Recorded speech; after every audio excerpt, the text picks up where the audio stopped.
ene ye kosua de wo Osibrekete e wo Bantama Asante man mu a edikan wa Asante man mu no o ban mu mienu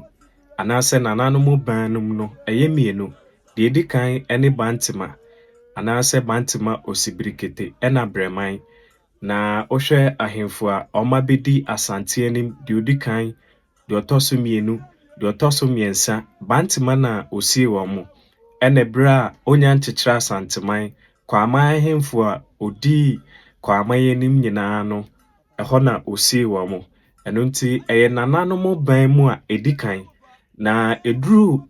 Asante hina otoso nan no nana ose kwadwa woko awia bre so na odeka obreman esane se abakosem kire se saa wo hini ye wo hina obedi Asante anim a na nani gi akon hu yie eno nti na ofre no okon awia no de biara akon besi biara no nana so tenko ade a obekọ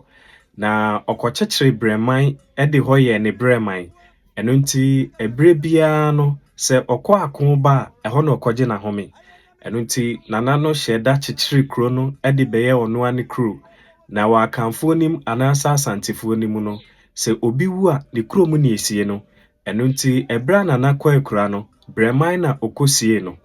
eno nti na oyi free Bantama Osibrekete ekopie mu obreman eno nti Asante ahemfo a otoatoa ne so nyina obedi Asante anim no se ofri mu anaso okwa akura eho na ekosie no eno nti ene ye ko Osibrekete akosua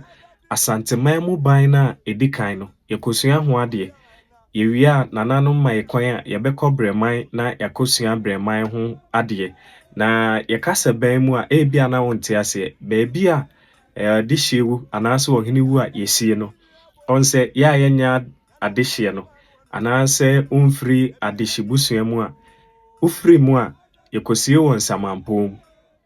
na adehye no ofri mu a yesie wo mo ewo eban mu eno nti Asanteman mu no se yenwuranom efri mu a yekosie wo mo eban mu eno nti yekọ Osibrekete na yakosua ho ade